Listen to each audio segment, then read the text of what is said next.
इस नक्शे में भारत के इर्द गिर्द दिख रही चेन को स्ट्रिंग ऑफ पर्ल्स कहा जाता है, जो चीन की हिंद महासागर में पैर जमाने की एक स्ट्रेटेजी है। इसके तहत चीन हिंद महासागर में 9 पॉइंट्स पर बंदरगाह, नेवल बेस, हवाई पट्टी और अपनी शिप्स के ठिकाने बना रहा है। हाल ही में आई पार्लियामेंट कमेटी की रिपोर्ट में कहा गया है कि हिंद महासागर में चीन के बढ़ते कदम भारत के लिए बड़ी चुनौती है। हालांकि भारत ने भी उल्टा जाल बुनना शुरू कर दिया है। आज मंडे मेगा स्टोरी में जानेंगे हिंद महासागर में भारत चीन के बीच दबदबे की होड़ की पूरी कहानी।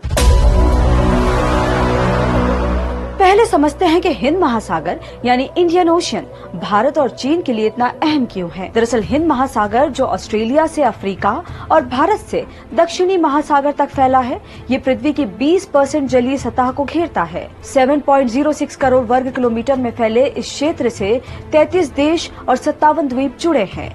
भारत इसका केंद्र है और यहाँ से दुनिया की 80% समुद्री तेल सप्लाई होती है। दुनिया के 4 सबसे अहम समुद्री चेक पॉइंट्स इसी इलाके में हैं, जैसे स्वेज कैनाल, बाब अल मंदेब स्ट्रेट, हॉर्मुज स्ट्रेट और मलक्का स्ट्रेट। हिंद महासागर और व्यापार को समझने वाले सीनियर जर्नलिस्ट पीटर मार्टिन के मुताबिक, अगर हिंद महासागर में किसी भी तरह की रुकावट आई तो यूरोप, मिडिल ईस्ट, अफ्रीका और एशिया का व्यापार ठप पड़ जाएगा। यानी हिंद महासागर में दबदबा कायम करके दुनिया पर असर डाला जा सकता है। अब समझते हैं कि चीन का स्ट्रिंग ऑफ पर्ल्स क्या है, इससे भारत को क्या चुनौती है।